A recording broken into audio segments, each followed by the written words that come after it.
Sinon, une issue encore. Est-ce que vous deviniez la cible des roquettes par les caïds du secteur, qui par la force des choses assureront votre sécurité contre les caïds des autres quartiers. Et énormément de footballeurs, de sportifs et de célébrités issus des quartiers sont dans cette situation. La dernière issue étant de devenir soi-même un caïd, dans la lumière ou dans l'ombre, s'intégrant à une équipe de criminels déjà en place. Et vous l'aurez compris, c'est pour cette dernière voie que mon frère a opté. Mais pour ce faire, il fit preuve d'une grande fourberie. En effet, très jeune, il quitta le quartier pour jouer à l'international. De ce fait, il mit d'abord une distance entre lui et le quartier. Le problème étant que sa famille y résidait toujours et qu'il serait obligé d'y revenir. Ainsi, sûrement sur conseil de Walid au début, il décida, par le biais de ses amis d'enfance, de se rapprocher de personnes respectées dans la rue, notamment de gens qui se trouvaient en prison pour de longues périodes.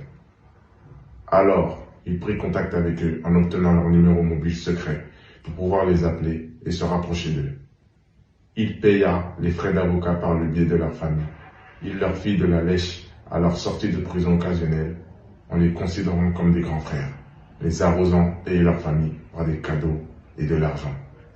Bien sûr par des sommes bien moindres que ce que lui coûterait une protection, puisqu'il faisait partie de la famille.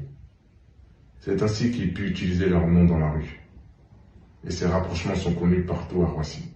C'est pourquoi il pouvait marcher dans la rue sans être inquiété et sans avoir à débourser quoi que ce soit, même si cela ne lui a pas empêché d'attirer le mépris du reste de la population du quartier. Car il était clair que cette personne, mon frère, était pour tous qu'un pingre égoïste. Ainsi, il s'assura d'être considéré comme la famille par ces gens dangereux, afin de bénéficier de leur protection. Et cela sans avoir vraiment fait profiter le quartier de sa réussite. Mais le terrain de foot à son nom ne fut pas financé par lui, mais par Adidas, dans un objectif marketing. Ainsi, jusqu'à là, on peut se dire qu'il a été malin malgré sa radinerie, qu'il a réussi à bénéficier de l'influence sans se mouiller. Mais malheureusement, les choses se passent rarement aussi bien que prévu. Ainsi, son immense fortune attira la convoitise de d'autres équipes de France.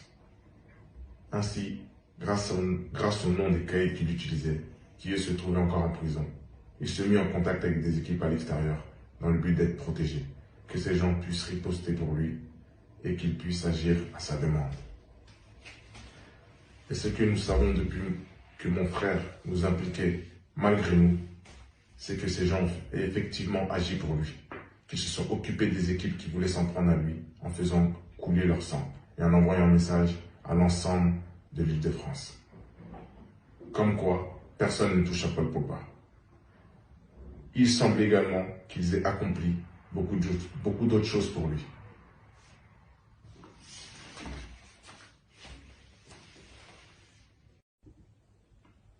Aussi, vous vous demandez comment nous savons cela. La vérité, c'est que pendant longtemps, nous ignorons cela, jusqu'à dernièrement où ces gens ont décidé de s'en prendre à nous, parce que mon frère a décidé de ne pas honorer les termes de leur accord, car prendre les armes pour lui n'était pas gratuit. Or, mon frère ne leur a pas donné ce qu'il leur avait promis, et il s'est rapidement enfui dans ses demeures sécurisées à l'étranger. Et lorsqu'il le fit, il le fit seul, sans prévenir personne des problèmes qu'il a causés, et abandonnant sa famille, nous laissant, ma mère et moi, ainsi que nos amis, être la cible de ses anciens partenaires. Cela sans même nous avertir du danger.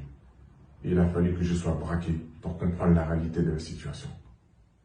Ce qui fait qu'en y repensant, j'aurais pu mourir sans en comprendre la raison.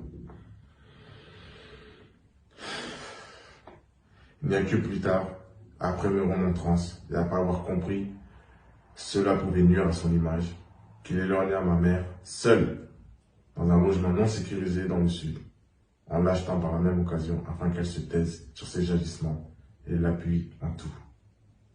C'est qu'elle acceptera malheureusement, laissant ses autres fils en proie du danger pour des considérations matérielles. Je sais, triste réalité. D'ailleurs, depuis lors, hormis ma mère qui est de son côté, il bloque les appels de toute la famille, moi y compris, et de tous les proches au courant de l'histoire, nous montrant qu'il nous a complètement abandonnés. Ainsi, ces bandits virent vers nous, sa famille et ses proches. Ils se mirent à nous intimider, à nous agresser. Ils brûlèrent nos voitures, mirent le feu chez ma mère, et je fus moi-même braqué. Et dernièrement, ils prirent un proche connu et respectable aussi, pour avoir fait de la prison pendant longtemps, dont mon frère a auparavant utilisé le nom dans la rue, parmi tous les noms qu'il utilisa. Ces bandits étaient également tombés sur ce proche pour l'intimider, et ainsi, il avait cherché à plaider en faveur de mon frère, afin d'arranger la situation et d'éviter qu'il le blesse gravement, lui et sa famille. Et il avait ainsi fait gagner du temps à mon frère, qu'il avait prétendu qu'il arrangerait la situation, vu qu'il en était là à l'origine. Mais au final, mon frère ne fit rien, et les bandits attrapèrent ce proche pour lui tirer une balle dans la main, afin de faire passer un message à mon frère, comme quoi la vie de ses proches était en danger, et ils firent une vidéo de cela dans laquelle ils s'exposent leur relation avec mon frère, et qu'ils ont pour lui. Mais mon frère n'en a jusqu'à ce jour rien à faire. Alors aujourd'hui, ma famille et moi-même, nous nous retrouvons dans une impasse. Ne connaissant pas l'identité de ces agresseurs, nous pouvons les dénoncer afin qu'ils soient tous arrêtés. Car s'ils ne sont pas tous arrêtés, il y aura toujours un risque de représailles et personne ne pourra rien pour nous avant le drame. Nous ne pouvons pas nous protéger, ni même compter sur la police pour cela, car il y a trop de monde en danger. Et bien sûr, nous n'avons pas les moyens de nous mettre tous en sécurité, ou même de déménager assez loin. Ainsi, il ne nous reste que la solution de dévoiler au grand public mon frère, afin qu'il assume ses responsabilités, et de nous débrouiller par nous-mêmes pour compenser ces bandits. Le problème étant que là encore, les choses ne sont pas si simples, car mon frère, ce lâche qui a abandonné sa famille, est déterminé à empêcher cette histoire de s'ébruiter. Ainsi, je m'attends au pire de sa part. Ainsi, encore une fois, voilà une facette de mon frère que peu de gens connaissent. Ainsi, dans la série d'épisodes, qui j'espère verra le jour, vous verrez les témoignages de tous ceux qui ont souffert et ont été blessés par sa faute. Ainsi, aujourd'hui, nous ne souhaitons qu'une chose, sortir de ce cauchemar et pouvoir retourner à une routine quotidienne paisible, sans histoire, sans mon frère et son influence néfaste. Voilà l'enjeu de notre combat actuel. Ainsi, dans cette lutte, pour se libérer de cette crise mortelle engendrée par mon frère, on ne peut faire l'impasse sur celle qui le seconde en tout aujourd'hui et lui sert de conseil, Rafaela Pimienta, cette femme ambitieuse et opportuniste qui a réussi à s'élever dans le monde du football et de se rapprocher de mon frère par la flatterie et par de basses pratiques. L'essentiel de ces pratiques a déjà été expliqué précédemment, mais il s'agit de comprendre qu'elle a réussi à devenir indispensable à mon frère à tel point qu'il n'envisage plus rien sans la consulter. Elle s'est tellement rendue indispensable qu'elle joue souvent le rôle de secrétaire particulière, s'occupant de réservations de billets d'avion, d'hôtels ou de restaurants. Elle s'est placée dans une position où elle peut être au courant de tous les agissements de mon frère. C'est elle que mon frère ne peut faire que très peu de dépenses sans qu'elle ne soit au courant et qu'elle ait son mot à dire. L'une de ses stratégies fut également de se rapprocher de ma mère, de prendre l'ascendant sur elle par son statut d'avocat, son cursus et son savoir, afin que ma mère se sente ignorante et n'ose dire et répliquer quoi que ce soit, poussant ma mère à revenir vers elle pour toute question et tout besoin. Voyez-vous, elle s'est placée en tampon entre la mère et son fils. C'est ainsi qu'elle est devenue la seconde mère de mon frère. Mais bien sûr, elle ne s'est pas arrêtée là, car elle a fait en sorte d'être un tampon entre toute la famille et mon frère. C'est ainsi que s'est maintenu l'emprise et le contrôle sur mon frère pendant toutes ces années, pouvant ainsi tenter de la façonner à sa guise, sachant que ce façonnage a commencé très tôt, car plus les gens sont jeunes, plus ils sont malléables. Bien sûr, ça n'excuse pas les fautes de mon frère, car il est adulte, désormais père de famille, et donc responsable de ses actes et de ses choix. Ce que je veux montrer, c'est qu'il n'est pas le seul responsable et que d'autres ont grandement contribué à la situation actuelle.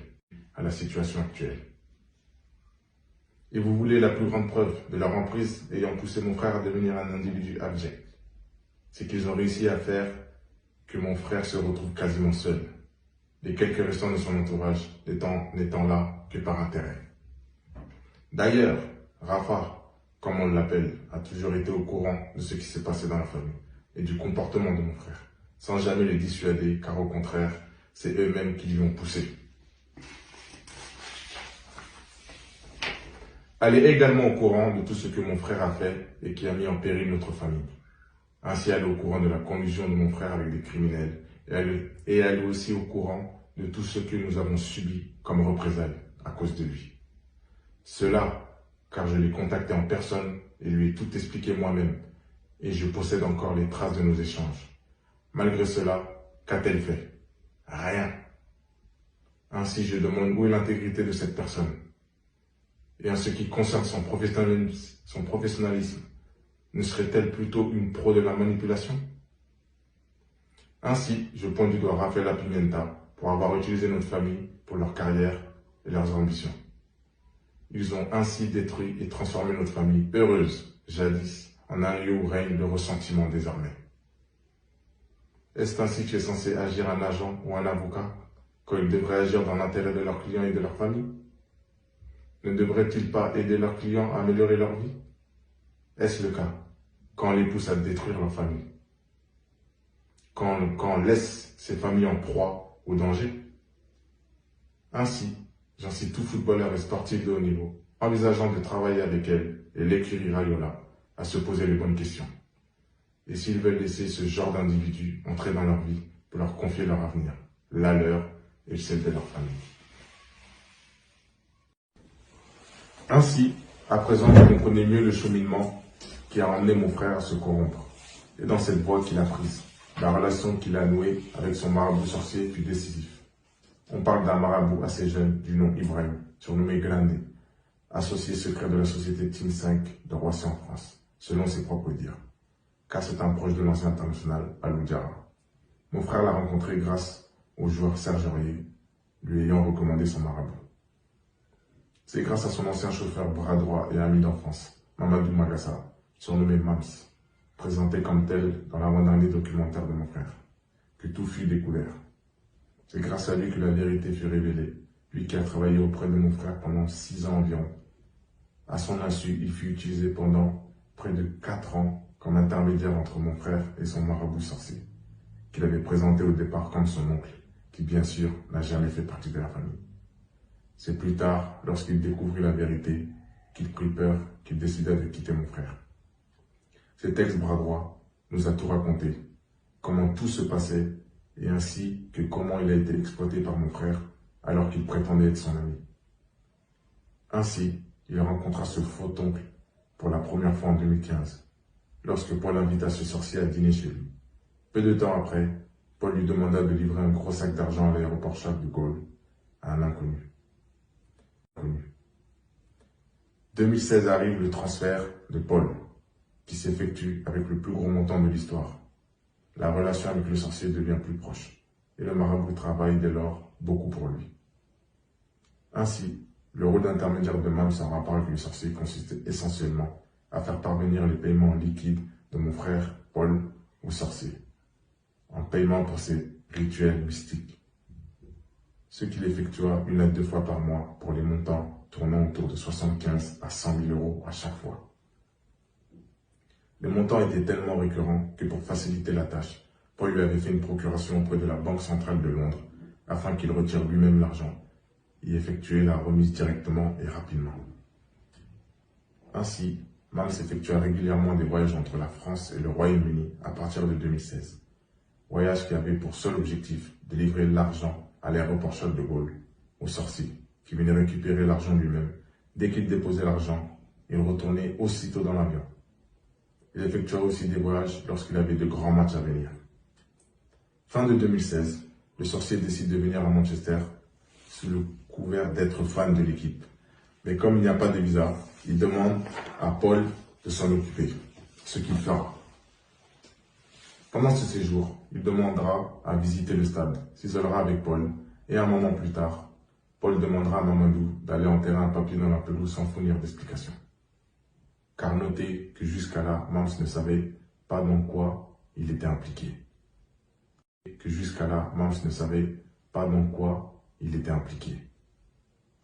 Or ce papier enterré est connu comme pratique des marabouts sorciers qui demandent à leurs adeptes d'aller enterrer des talismans, action qui s'inscrit des rituels afin de jeter des sorts maléfiques.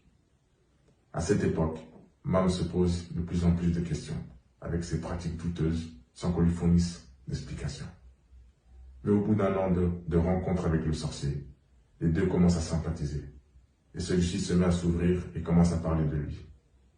Et au bout de 2 ans, en 2017, le sorcier dévoila enfin ce qu'il est, la vraie nature de sa relation avec mon frère et le travail qu'il effectue pour lui. Il lui révéla qu'il travaillait pour de nombreuses célébrités de différents milieux, dont plusieurs footballeurs professionnels, et que son travail mystique pour Paul consiste à lui prédire l'avenir, à le faire briller, le mettre en lumière, augmenter ses performances, saboter les matchs, jeter des sorts à ses ennemis ou d'autres footballeurs pour les empêcher d'être performants ou alors pour détruire leur potentiel. Pour illustrer ses propos, il lui donna plusieurs exemples de choses qu'il avait faites pour Paul, des travaux de divination et de manipulation de résultats de matchs, comme pour la finale de l'Euro 2016, où il se passa des choses bizarres, comme la nuée de papillons juste avant le match. Au fur et à mesure des rencontres, le sorcier n'hésite plus à lui dire le travail mystique qu'il doit effectuer, comme pour l'Europa League, pour lequel il travailla pour assurer la victoire. Mam reste en continuant à être sceptique.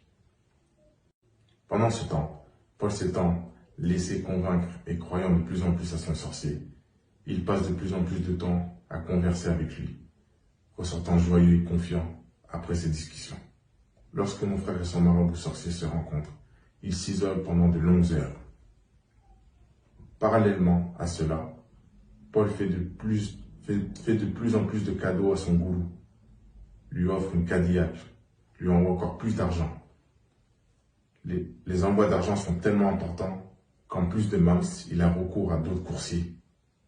Un jour, le sorcier se fit arrêter en France avec une très forte somme d'argent, que la police lui demande de justifier.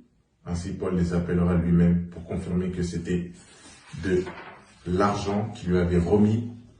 Cela ne suffisant pas, la police demanda un justificatif et c'est Mam qui sera chargé d'effectuer l'envoi du document. En constatant tout ce qui se passait, Mam s'essaya de confronter Paul en l'interrogeant, celui-ci ne sachant pas que le sorcier avait déjà tout révélé. Même la façon dont il dépensait l'argent reçu, en investissant dans différents business comme le Team 5 de Al Oudjara, Paul continua à mentir en lui présentant toujours comme son véritable oncle, qui gérerait ses donations humanitaires en Afrique. Oncle qui serait un pieux musulman faisant des prières pour lui. Ainsi, constatez vous-même le niveau d'hypocrisie au point de faire passer un sorcier qui prétend connaître l'avenir que seul Dieu connaît et qui se revendique comme travaillant avec les démons pour quelqu'un de pieux, proche de Dieu. Et bien sûr, cette aide en Afrique ne s'est jamais manifestée, sauf peut-être pour aider le patrimoine du sorcier sur le continent à grossir. Aussi, Mams alla interroger la famille sur cet oncle pour constater que personne ne le connaissait et donc qu'il n'a jamais fait partie de notre famille. Suite à cela, le tournant fut la Coupe du Monde 2018, où Paul, encore plus croyant vers le sorcier qu'envers Dieu, chargea le sorcier d'un gros travail afin d'assurer la victoire de l'équipe de France. Ainsi, le sorcier confirma lui-même à Mams que le travail avait été déjà effectué. Et après la victoire de l'équipe de France, c'est là que Mams commença vraiment à être effrayé. Après cela, Paul continua de plus belle avec son sorcier, notamment pendant la Ligue des Champions pour s'assurer que Manchester passe. Et celle-là se passa à l'action de trop pour Mams. Pour le match retour, Manchester United, Paris Saint-Germain. À la demande de Paul, le sorcier a été chargé de neutraliser Kylian Mbappé, qui connaissait alors une ascension rapide, dépassant largement la notoriété de Paul. Ce fut bizarre pour Mams de constater que pendant ce match, Kylian fut l'ombre de lui-même face à une équipe de réserve. Le problème était que, dans le même temps, Paul faisait tout pour se rapprocher de Kylian, comme on pouvait le voir dans les médias, prétendant l'apprécier et être son ami. Il l'appelait souvent. On les voyait bras dessous, bras dessous. C'est allé tellement loin que Kylian a presque failli conditionner son prochain contrat avec le PSG, ainsi Paul venait également jouer au PSG. Cela alors que derrière son dos, Paul lui faisait de la sorcellerie afin de saboter ses matchs. Le même sorcier a d'ailleurs dit à Mams, après le match, qu'il devait stopper la sorcellerie en cours sur Kylian au risque de détruire sa carrière, sachant qu'il était payé à la tâche. Sûrement que mon frère, toujours près de ses sous, n'a pas payé assez pour un boulot à long terme, ou que le sorcier voulait le faire payer un maximum. Tout cela, sachant que selon Mams, mon frère a énormément payé pour ses prestations mystiques, au moins plus de 4 millions d'euros, pendant qu'il était encore là-bas, et sûrement plus du double depuis qu'il est parti.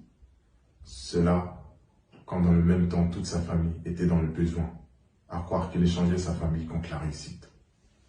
Chose souvent demandée par les sorciers, surtout que notre famille subit malheur sur malheur ces dernières années. Enfin, cette attaque sur Mbappé fut la goutte de trop pour Mams, car il réalisa que l'individu mauvais est mon frère, pouvant prétendre votre meilleur ami alors que dans le même temps, il cherche à vous détruire. Un individu prêt à tout pour arriver à ses fins.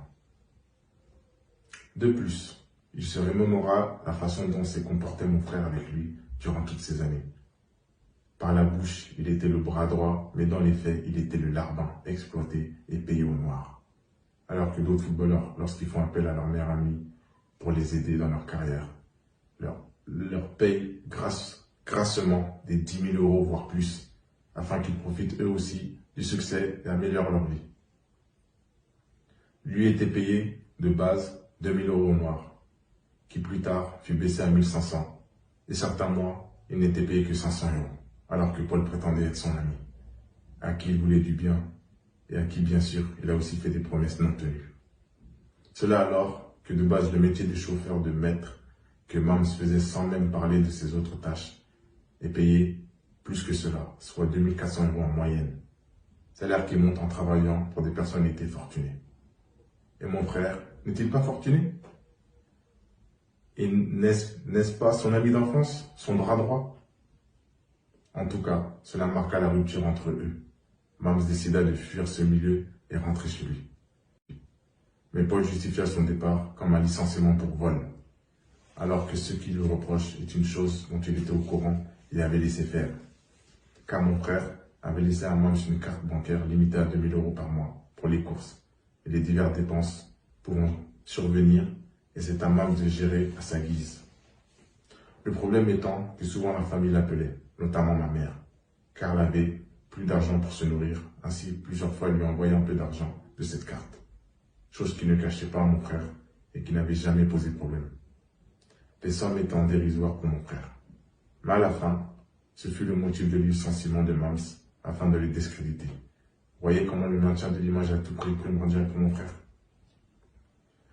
Aussi, lorsque les agissements de mon frère ont commencé à se savoir, plusieurs de ses proches de l'époque ont cherché à le raisonner à chaque fois. Il prétendit comprendre qu'il arrêtait, pour toujours continuer ensuite. Ainsi, à l'heure actuelle, il ne serait pas étonnant qu'il continue ses pratiques. Aussi, retenez que cette relation entre mon frère et le sorcier est avérée, que lorsque ses proches de l'époque le confrontaient, au début il a essayé de nier, mais à la fin, devant l'évidence, il ne put qu'acquiescer, se mettant même à pleurer pour essayer de convaincre qu'il regrettait, alors qu'en fait il avait peur pour sa carrière si cela s'ébruitait. Mais depuis lors, depuis ces confrontations, courant que sa comédie ne marchait pas, il coupa les ponts avec les proches qu'il avait confrontés. Ainsi, j'ai essayé d'être clair dans ce récit, mais lors de la série d'épisodes, vous aurez droit à l'ensemble des éléments et des témoignages de tous les protagonistes, notamment celui de Mams, avec tous les détails et même les propos du marabout sorcier lui-même.